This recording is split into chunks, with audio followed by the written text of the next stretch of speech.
제34화 10승 10패 제1장 가후가 대답했다. 성위에서 보니 조조는 사흘 동안 성을 맴돌며 약점을 유심히 살핍니다. 그 결과 성 동남쪽의 벽돌색이 새것과 옛것이 다르고 방어목책의 태반이 허물어진 걸 발견하였으니 필시 그쪽으로 쳐들어올 겁니다. 그러나 적병들이 장작단과 집단 등을 쌓고 있는 곳은 서북쪽 아니오? 그렇지요. 그쪽으로 공격할 것처럼 허장성세를 부리는 것은 우리를 속여 동남쪽에 있는 군사를 서북쪽으로 옮기게 하려는 얕은 수작입니다.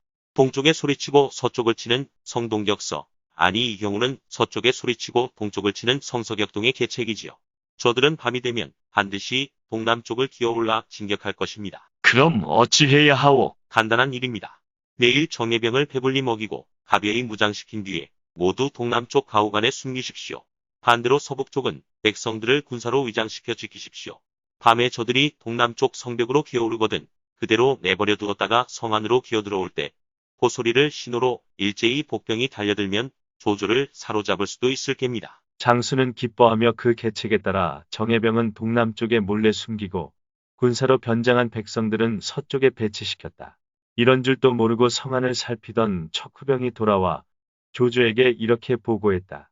장수가 동남쪽의 군사를 서북쪽으로 옮겼습니다. 군사들은 함성을 지르며 서북쪽을 지키고 있고 동남쪽은 현재 텅 비어 있습니다. 조조는 회심의 미소를 지으며 말했다. 내 계략이 들어맞았구나. 그리고는 군사들에게 삽과 괭이와 서엉을 기어오를 수 있는 도구를 비밀리에 준비시키고 낮에는 군사를 이끌고 줄곧 서북쪽을 공격하는 척했다. 그러다 날이 저물어 이경이 되자 그는 정예병을 이끌고 동남쪽의 해자를 넘은 뒤 허술한 방어목책을 부수고 길을 열었다. 그러나 성 안에서는 아무런 인기척도 나지 않았다. 이렇게 조용할 수가 있나? 횃불조차 보이지 않았다. 조조는 잠시 말을 세우고 주위를 둘러보았으나 다음 순간 의심을 떨쳐버렸다. 자신이 추진한 성동격서의 계책을 장수 따위가 알아챌 리 없다는 자만심 때문이었다. 자만심은 패망의 앞잡이다. 그 순간 조조는 장수 곁에 가후라는 책사가 붙어 있다는 사실을 까맣게 잊고 있었다. 자신감을 회복한 조조는 군사들을 향해 치켜든 칼을 앞쪽으로 뻗었다. 그러자 이를 신호로 대기하고 있던 군사들이 와 하고 성 안으로 밀려 들어갔다. 바로 그때 쾅하고 포소리가 한 방 울리더니 이를 신호로 함성 소리와 함께 사방에서 복병이 몰려 나왔다. 앞불싸. 조조는 가슴이 덜컹했다. 다음 순간 거짓으로 꿰어 습격한다는 허유엄살의 계략에 빠졌다는 생각과 함께 고개를 돌려 급히 외쳤다. 속았다. 퇴각하라, 퇴각. 그러면서 재빨리 말머리를 돌렸으나 이미 등 뒤로는 장수가 용사들을 휘몰아 돌진해 오고 있었다. 조조를 잡아라. 정예병들로만 추린 복병의 창칼은 매서웠다. 이미 전열이 흩어져 우왕좌왕하는 조조군은 사방에서 날카롭게 달려드는 복병을 대적할 수가 없었다. 조조군은 크게 무너져 성 밖으로 수십리나 달아났다. 장수는 계속 추격하면서 조조군을 죽이다가 날이 밝아오자 군사를 거두어 성 안으로 들어갔다. 조조가 패잔병을 점검해보니 간밤의 싸움에서 죽거나 부상당한 병사는 무려 5만여 명에 달했고 잃어버린 군수품에 이르러서는 그 수를 헤아릴 수 없을 정도였다. 조조의 작전 실패가 초래한 참담한 패배였다. 거기다 이번 원정군의 주요 장군인 여건과 우군마저 부상을 입어 사실상 남양 공격이 어려워진 실정이었다. 이 같은 상황은 곧 가후에게 탐지되었다. 가후는 장수를 촉구했다. 지금 조조는 철군을 생각하고 있을 겁니다. 그런즉 조조의 퇴로를 끊으라는 서찰을 형주자사 유표에게 빨리 보내십시오. 장수는 가후의 계책에 따라 서찰을 써보냈다. 유표는 서찰을 받자 즉시 군사를 일으키려 했다. 그때 갑자기 척후병이 달려와 손책이 형주와 양주의 경계에 있는 하양호의 입구에 진을 쳤다고 아뢰었다. 그러자 책사 괴량이 말했다. 손책은 아직 형주를 노릴 만한 형편이 안 됩니다. 그럼에도 파양호 입구에 진을 친 것은 형주를 공격하는 것처럼 보이게 하여 우리 군대를 움직이지 못하게 하려는 조조의 계략일 것입니다. 그러나 조조는 지금 막 패하였지요. 이 승세를 타고 그를 처부수지 않으면 반드시 후환이 있을 것입니다. 이참에 조조를 죽이고 우리가 임금님을 모셔야 합니다. 임금을 모신다는 말에 한나라 황실의 종친이기도 한 유표는 가슴이 뛰는 것을 느꼈다. 이에 그는 강하를 지키는 황조에게 손책에 대한 방비를 단단히 하라 이르고 자신은 조조의 테러를 차단하기 위해 군사를 이끌고 길을 떠났다. 제2장. 유표군의 출병은 조조 진영에도 곧바로 알려졌다. 테러를 끊기면 큰일이므로 철군을 서둘러야 했다. 그러나 조조는 웬일인지 퇴각을 천천히 했다. 그렇게 양성을 지나 육수강변에 이르렀을 때 그는 마리에서 갑자기 방성통곡하기 시작했다. 여러 사람이 놀라 그 까닭을 물으니 조조는 울음 섞인 음성으로 반문했다. 여기는 육수강변이 아니냐. 그렇습니다. 작년 이맘때 바로 이곳에서 나의 큰장수 전의를 잃었던 생각이 나서 울지 않을 수가 없구나. 그리고 즉시 군마를 멈추어 진을 치라 명하더니 재를 올려 전위의 홀령을 위로했다. 그가 손수 분양을 마치고 울며 절하자 삼군이 감동하여 찬탄하지 않는 이가 없었다. 그러나 조조가 정작 마음으로 홀령을 위로해주고 싶었던 인물은 자신에게 말을 내주고 전사한 맏아들 조한과 자신을 보호하기 위해 옆에서 달리다가 전사한 조카 조한민이었을 것이다. 그러나 조조는 제사의 순서까지도 부하들의 충성심과 사기양행을 확보하기 위해 면밀히 계산하는 지도자였다. 그래서 제일 먼저 제사 지낸 것이 전위였다. 그 다음은 전사한 군사들, 그 다음은 조카, 그 다음은 맏아들, 그리고 그 다음은 화살에 맞아 죽은 자신의 애마, 곧 대환마의 순이었다. 조조가 슬피 울며 이들의 홀령을 위로하자 크게 감동한 부하장병들이 모두 제석 앞에 엎드려 절하면서 마음으로는 이렇게들 다짐하는 것이었다. 이런 주군이라면 내 어찌 충성을 바치지 아니하랴. 그러는 동안 이미 해가 저물어 산 저쪽이 어두워지기 시작했다. 그 그늘 저쪽으로부터 말발굽 소리가 들려왔다. 모두들 소리가 들려오는 쪽으로 시선을 돌렸다. 달려오는 말은 벌써 산구비를 벗어나 이쪽으로 향해 오고 있었다. 등 뒤에 꽂은 깃발을 확인한 누군가가 소리쳤다. 아군이다. 다가온 것은 허도의 순욱이 보낸 전령이었다. 아래오 하고 외친 그는 말에서 뛰어내려 조조에게 서찰을 건넸다. 유표가 장수를 돕고자 안중현의 진을 치고 주군께서 돌아오시는 길을 끊으려 하고 있습니다. 순욱은 허도를 지키면서 북쪽의 원소, 동쪽의 여포, 남쪽의 원술에 대한 동태를 살피는 한편 유표의 움직임도 예의주시하고 있었던 것이다. 앞에서는 유표가 기다리고 뒤에서는 장수가 쫓고 있으니 조심하라는 내용이었다. 조조는 곧 순욱에게 답장을 보냈다. 내가 하루에 몇 리밖에 행군하지 않은 것은 적이 우리 뒤를 쫓아오는 것을 몰라서가 아니다. 내게도 이미 계획을 세워둔 게 있어 안중현에 도착하면 반드시 장수를 격파할 것이니 그대들은 걱정하지 말라. 조조가 군사를 재촉하여 안중현 경계에 이르니 유표의 군사는 이미 험한 요충지를 지키고 있었고 장수 역시 군사를 이끌고 뒤에서 맹추격해오고 있었다. 조조는 전군에 명을 내려 한밤중에 산을 깎아 길을 낸 뒤 곳곳에 유격군을 매복시켜 두었다. 이윽고 먼동이 터올 무렵 유표와 장수가 군사를 한 곳에 모은 뒤 살펴보니 조조군이 그리 많아 보이지 않았다. 이는 필시 조조는 달아나고 그 대신 가짜 군사를 세워둔 게입니다. 그러니 빨리 쫓으면 조조를 잡을 수 있습니다. 장수가 재촉하자 유표가 고개를 끄덕였다. 좋소. 두 사람이 군사를 이끌고 산골짜기로 뛰어들자 조조는 복병을 풀어 그들을 크게 격파했다. 조조군은 안중현 경계의 입구를 빠져나와 좁은 길 밖에 군영을 세웠다. 패잔병들을 수습한 유표는 역시 패잔병을 수습하고 회동한 장수에게 한탄했다. 우리가 도리어 조조놈의 간계에 빠졌구려. 그러게요. 하지만 다시 추격합시다. 복병에 걸려 실패하였지만 이번엔 매복할 틈을 주지 말고 추격하면 우리가 이깁니다. 장수는 전의를 다시 다지며 말했다. 유표로서도 여기서 그냥 물러서고 싶지는 않았다. 좋소. 틈을 엿봅시다. 이리하여 두 사람은 군사를 안중현에 집결시킨 뒤 조조군의 뒤를 정탐했다. 제3장. 이때 조조는 허도의 순욱이 보낸 서찰을 받고 허둥대고 있었다. 조조가 없는 틈을 타서 원소가 허도를 침범하려 한다는 내용이었다. 원소가 허도를 친다면 큰일이었다. 급히 허도로 돌아가야 했다. 세작들에 의해 조조가 허도로 군사를 돌렸다는 소식이 전해지자 장수는 조조를 추격하려고 했다. 그러나 가후가 급구 말렸다. 안 됩니다. 유인작전일지 모르니 추격하였다가는 반드시 낭패를 볼 겁니다. 그러자 유표가 말했다. 오늘 추격하지 않는다면 앉아서 기회를 잃는 것이요. 그러면서 서두는 바람에 장수 또한 1만여 명의 군사를 이끌고 유표를 따라 조조를 추격했다. 10여리쯤 따라가자 조조군의 후미가 보였다. 적군의 모습이 눈에 들어오자 장수와 유표는 신이 나서 군사들을 독려했다. 그리하여 양군이 후미에 접근했을 때 조조군이 갑자기 역으로 달려들었다. 반격은 의외로 거셌다. 도망치는 군대라고만 생각하고 가벼이 덮쳤던 장수와 유표의 군사는 사력을 다한 적의 반격에 크게 패해 진영으로 돌아왔다. 책사 가후를 보자 장수가 면목 없는 얼굴로 말했다. 공의 말을 듣지 않았다가 이렇게 실패하고 돌아왔소이다. 그러자 가후가 말했다. 이제 군사를 정돈하여 다시 추격하면 이길 것입니다. 방금 크게 지고 돌아왔는데 다시 공격하라니요? 장수와 유표가 동시에 반문하자 가후가 빙그레 웃었다. 이번에는 반드시 대승을 거둘 겁니다.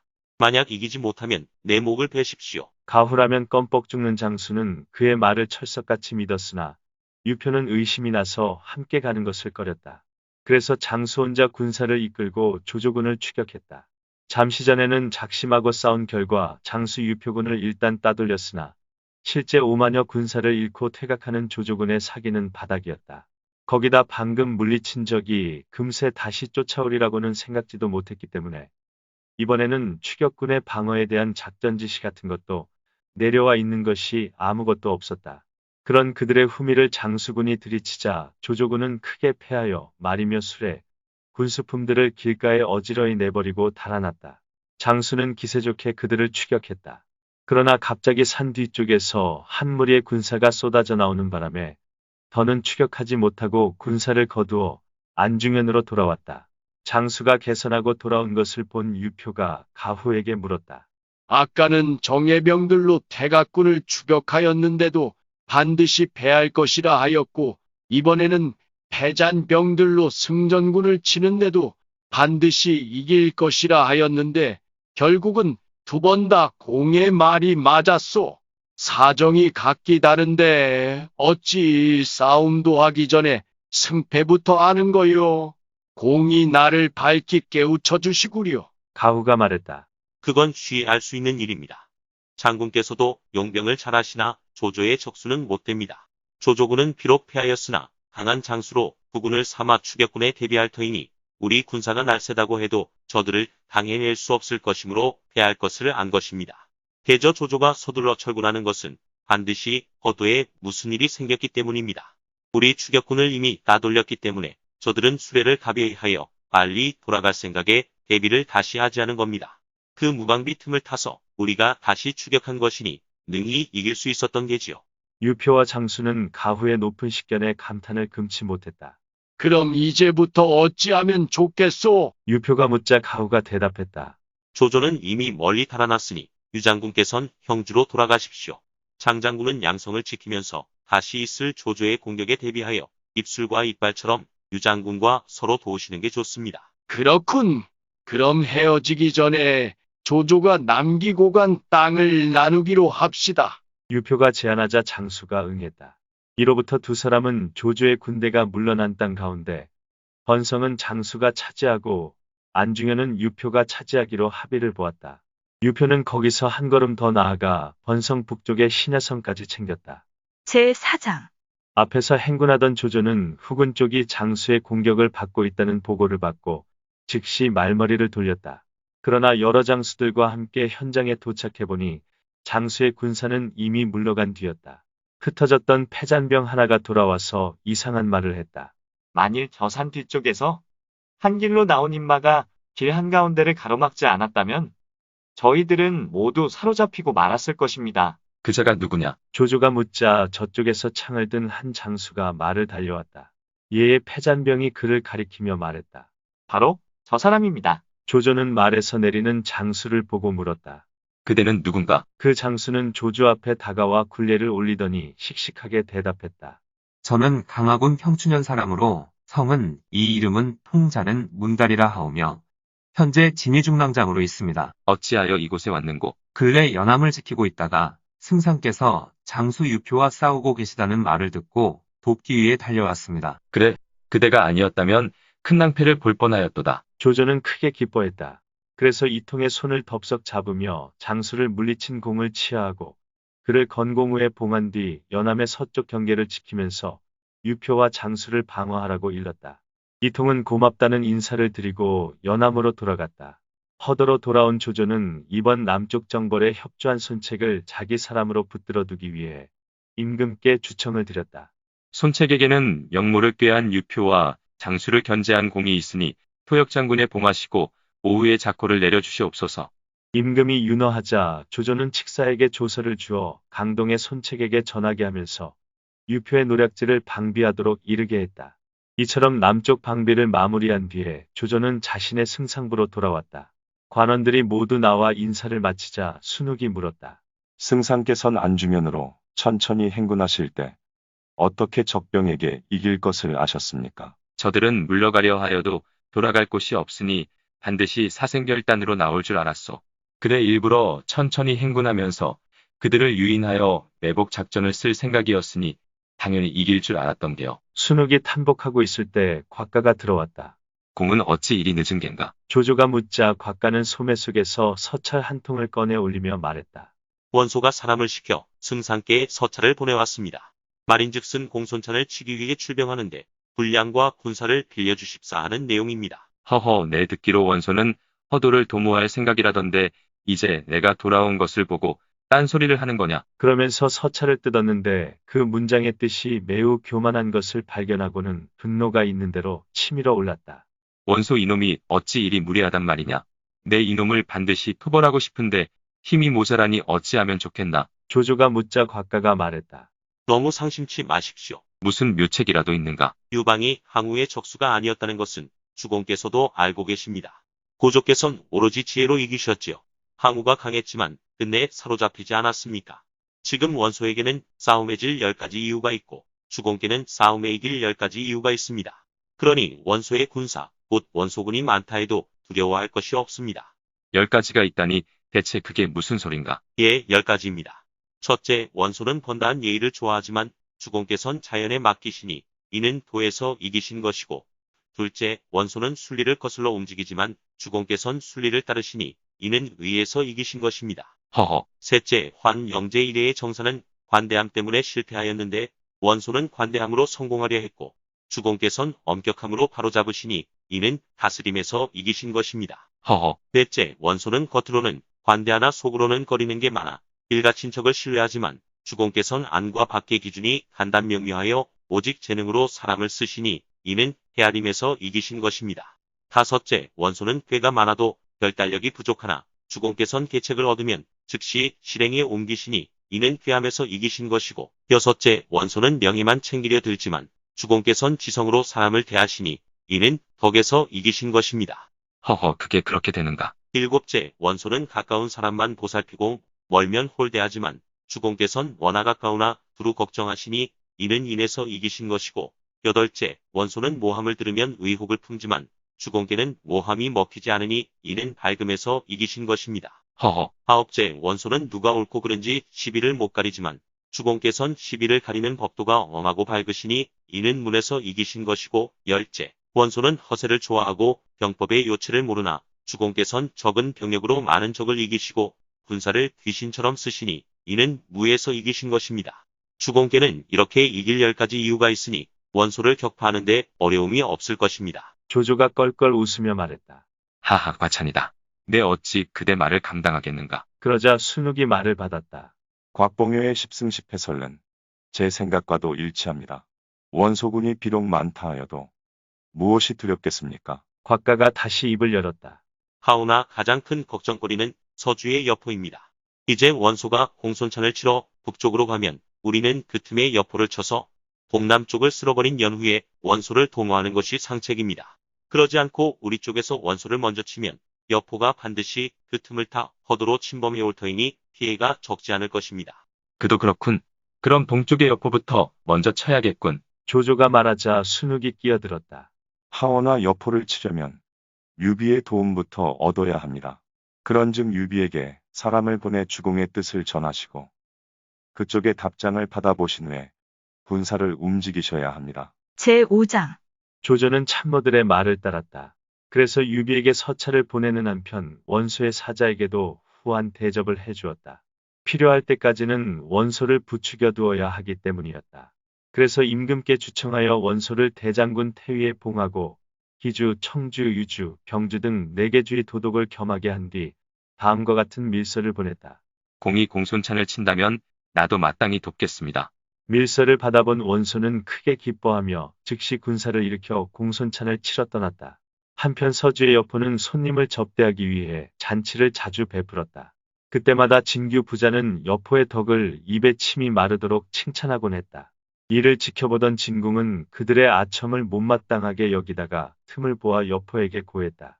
진규 부자가 장군 앞에서 아첨을 떠는데 그들의 속마음은 헤아릴 수 없으니 조심하셔야 합니다. 그러자 여포가 버럭 화를 냈다. 왜 좋은 사람을 근거 없이 모함하고 그러는 거요? 이에 진궁은 머쓱해진 얼굴로 자리를 물러나오며 탄식했다. 충언이 먹히지 않으니 우리 모두 화를 당하겠구나. 그는 여포를 버리고 다른 곳으로 갈까도 생각했다. 그러나 이제 와서 여포를 떠난다면 남들에게 비웃음을 당할까봐 두려워 하루 종일 답답하고 울적한 시간을 보냈다. 그러다가 하루는 마음도 달랠 겸 부하 며칠 데리고 숲의 땅으로 사냥을 나갔는데 갑자기 웬 영마가 큰 길로 나는 듯이 달려가는 것을 보고 퍼뜩 의심이 들었다. 그래서 사냥을 중단한 채 부하들을 데리고 샛길로 쫓아가서 그 영마를 사로잡았다. 너는 어느 곳에 명을 받은 사자냐? 진궁이 물었으나 그 사자는 이들이 여포의 부하임을 알고는 당황하여 대답을 하지 못했다. 그자의 몸을 뒤져보아라. 진궁이 부하를 시켜 뒤져보니 사자의 몸에서 유비가 조조에게 보내는 답신 한 통이 나왔다. 오라, 이건 유비의 서찰이 아니냐. 진궁은 사자를 포박하여 여포 앞으로 끌고 갔다. 여포가 까닭을 묻자 사자가 말했다. 조승상께서 유해주께 서찰을 전하라고 해서 왔다가 지금 답장을 얻어가는 길입니다. 그러나 무슨 내용이 쓰여 있는지는 모릅니다. 뭐야? 그럼 이게 유비의 일사란 말이야? 여포는 그 서찰을 뜯어보았다. 임금의 명을 받들어 여포를 도모하려는데 어찌 조석으로 마음을 쓰지 않겠습니까? 다만 저는 병력이 미약하고 장수도 적어 가벼이 움직이지 못할 따름입니다. 승상께서 대군을 일으키신다면 제가 마땅히 선봉에 서겠습니다. 상가 병사를 어미하고 각주를 정돈하여 명령만 기다리고 있겠습니다. 밀서를 읽고 난 여포는 화가 치밀어 고래고래 소리를 질렀다. 조조 이 개 같은 놈이 이럴 수가 있단 말이냐? 그리고 사자의 목을 베어버린 다음 진궁과 장패를 태산으로 보냈다. 그곳에는 어느 군벌에도 속하지 않는, 말하자면 큰 세력들의 눈치를 살피는 작은 세력들이 여기저기 산재해 있었다. 그들은 크게는 3천에서 많게는 5천 정도의 무리를 이루고 있었는데 이 무리들의 두목은 손관, 오돈, 율예, 창희 등이었다. 그들은 일찍부터 여포의 용맹함을 듣고 그의 휘하로 들어오고 싶어 했다.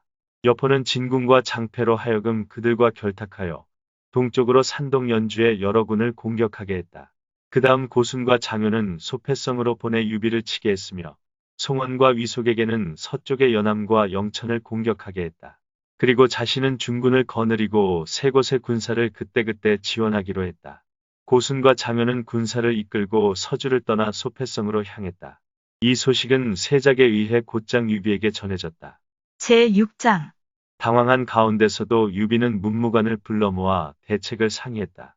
아무래도 답장을 갖고 가던 조승상의 사신이 도중에 여포에게 사로잡힌 게 아닐까요? 미축이 말하자 손구원이 고개를 끄덕였다. 그럴지도 모릅니다. 빨리 조조에게 위급함을 알리고 도움을 청해야 합니다. 그게 좋겠구려. 누가 허도로 달려가 위급을 구하겠소? 유비가 좌우를 돌아보자 층계 밑에서 누군가 나서며 말했다. 제가 가겠습니다. 유비가 보니 그는 자신과 같은 고향 사람으로 성은 간, 이름은 옹, 자는 헌화였다. 의병 시절부터 유비를 쫓아다닌 그는 지금 유비의 고문격인 막빈이 되어 있었다. 유비는 즉시 서찰을 써서 간홍에게 주고 밤을 도와 허도로 달려가서 구원을 청하도록 했다. 한편 서엉을 지킬 수 있는 수성기구를 정비하여 그 자신이 직접 남문을 지키고 손권은 북문, 관우는 서문, 장비는 동문을 각각 지키도록 했다. 그리고 미축과 그의 아우 미방에게는 중군을 수호하도록 했다. 원래 미축에게는 누이 동생이 하나 있었는데 유비에게 시집을 와 둘째 부인이 되었다. 그 때문에 유비는 처남이 되는 미축 미방으로 하여금 중군을 맡아 부인과 아이들을 보호하도록 한 것이었다. 유비가 남문 물루에 올라가 보니 고순의 대군이 먼지를 날리며 소패성으로 달려오고 있었다. 그가 성 밑에 이르자 유비가 그를 내려다보며 물었다. 나는 봉선과 원한진 일이 없는데 어찌 군사를 예까지 이끌고 온 게요? 그러자 고순이 말했다. 내가 조조와 결탁하여 내 주군을 해치려 한 게 지금 탄로났거늘 어찌 잡으러 오지 않겠느냐. 말을 마치자 곧 군사를 휘몰아 성을 공격했다. 유비는 성문을 굳게 닫아 걸고 나가지 않았다. 이튿날은 장효가 군사를 이끌고 남문이 아닌 서문을 공격했다. 성에서 관우가 그를 내려다보다가 물었다. 공은 몸가짐이 속되지 않은데 어찌 도적에게 몸을 맡긴 게요. 장효는 고개를 숙이고 아무 말도 하지 않았다. 관우는 그가 충성심과 의기가 있는 사람임을 알고 다시는 나쁜 말을 하거나 나가서 싸우거나 하지 않았다. 이에 장효는 군사를 이끌고 동문 쪽으로 물러났다. 이를 보고 장비가 응전하러 나갔다. 그런 사실이 보고되자 관우가 부랴부랴 동문으로 달려가 보니 장비는 성을 막 나갔지만 장효의 군사가 이미 물러난 뒤였다. 장비가 추격하러 나가는 것을 관우가 급히 성 안으로 불러들였다. 왜 그러시오? 저놈들이 겁나 꽁지를 빼는데 어찌 추격하지 못하게 막수? 장비가 항의하자 관우가 말했다. 저 사람의 무예가 너나 나보다 못하지가 않다. 다만 내가 바른 말로 감화한 탓에 스스로 부끄러워 싸우지 않는 것뿐이야. 장비는 그제서야 깨닫고 군사들에게 성문을 굳게 지키라는 영을 내린 뒤 다시는 싸우러 나가지 않았다. 제7장. 한편 간홍은 허도에 도착해 조조를 뵙고 그간 있었던 일을 소상히 아뢰었다. 그러자 조조는 즉시 참모들을 불러 대책회의를 열고 말했다.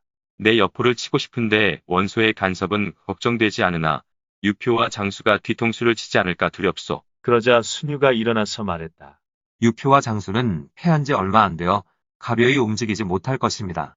여포는 날래 고용맹한데 만일 원술과 결탁하여 회수 사수 지역을 주름잡게 된다면 위급한 상황으로 보아야 하고 그들을 도모하기도 쉽지 않을 것입니다. 곽가가 나섰다.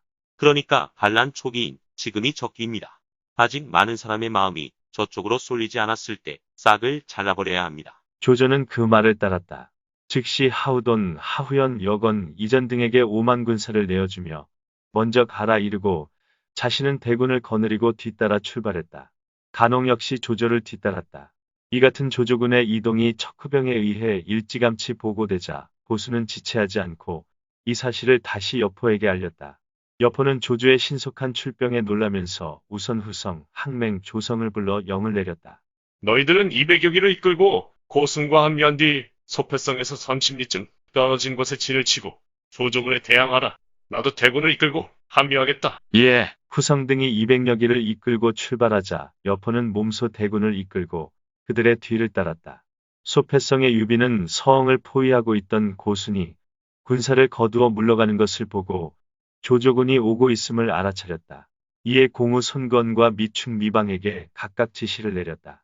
공우는 남아서 소패성을 지키시오. 미충 미방은 집과 식솔들을 지키라. 손건과 미축, 미방이 맡은 바 임무를 위해 움직이자 유비는 두아우와 함께 성 밖으로 나가 각각 진을 따로 치고 조조의 군대를 기다렸다.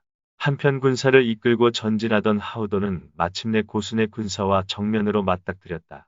즉시 창을 꼬나든 채 말을 몰고 나가 싸움을 청하니 고순도 말을 몰고 달려나왔다. 두 마리의 말이 먼지를 일으키는 가운데 조조군 제1의 하우돈과 여포군 제1의 고순이 허공에서 창을 부딪힐 때마다 양군 병사들은 손에 땀을 쥐고 지켜보았다. 어느덧 두 사람의 대결이 4~50합에 이르렀다. 아직 승부가 나지 않았지만 고수는 점점 힘이 달리는 것을 느끼고 말을 돌려 달아났다. 하후돈이 뒤쫓자 고수는 진을 맴돌며 달아났다. 하후돈도 그를 놓칠세라 따라붙으며 외쳤다. 이놈 내 수급을 놓고 가라. 그 모습이 마치 달아나는 사슴과 이를 쫓는 사냥꾼 같았다. 진에서 그 광경을 보고 있던 고순의 직할 부대장인 아장 조성은 자기 대장이 위급하다는 판단이 들자 몰래 화살을 매겨 하후돈을 겨냥했다. 그 뒤 시위 소리와 함께 날아간 화살이 묘하게 하후돈의 왼쪽 눈의 정통으로 박혔다. 하후돈이 비명을 지르며 얼굴을 감쌌지만 용케도 말에서 떨어지지는 않았다. 손을 더듬어 화살을 잡고 힘껏 잡아당기니 살촉에 꽂힌 눈알이 뽑혀나왔다. 피가 분수처럼 솟구쳤다. 하후돈은 눈알이 꽂힌 그 화살을 잡고 큰 소리로 부르짖었다. 이 눈은 아버지의 정기와 어머니의 혈기다. 결코 버릴 수 없느니라. 그리고는 입술로 잡아 뺀 눈알을 질겅질겅 씹더니 그대로 목구멍으로 삼켜버렸다. 눈알이 뽑힌 왼쪽 눈에서는 피가 흘렀다. 그런데도 그는 조금도 개의치 않고 다시 창을 꼬나들더니 조성에게로 달려들었다. 그 동작이 하도 번개 같았으므로 조성은 미처 방비할 새도 없이 단창에 얼굴이 꿰뚫려 말 아래로 떨어졌다. 이 광경을 지켜보던 양쪽 군사들은 모두 하우돈의 해괴한 행동에 혀를 내둘렀다. 마침내 하우돈이 말머리를 돌리자 고순이 달려나가며 외쳤다. 하후돈을 잡아라. 이에 3군이 총공격하면서 조조군은 크게 패했다. 흐르는 피 때문에 앞이 보이지 않게 된 하우돈은 아우하후연의 도움으로 간신히 목숨을 건져 달아났고 여건과 이전은 폐잔병을 수습하여 제북으로 달아난 뒤 간신히 군영을 세웠다. 조조군을 물리친 고순이 군사를 돌려 유비를 치려고 할 때 여포의 대군이 도착했다.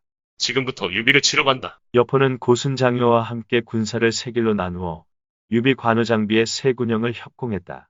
돼지고기 팔던 놈아, 여기에 너희들 형님이 오셨느니라. 여포가 약을 올리자 평소부터 그에 대한 감정이 좋지 않았던 장비가 장팔사모를 들고 뛰쳐나갔다. 주인을 3번이나 바꾼 역적놈이로구나. 장팔사모가 내 목을 기다리고 있었느니라. 번뜩이는 장팔사모와 여포의 방천하극이 허공에서 번개와 구름을 일으켰다. 관우는 여포의 장수인 고순 장효와 맞붙었다. 저 수염 긴 놈을 잡아라. 고순이 외치자 관우도 맞받았다. 오너라 여포의 졸개야. 이어 싸움은 3군의 육박전으로 발전했다.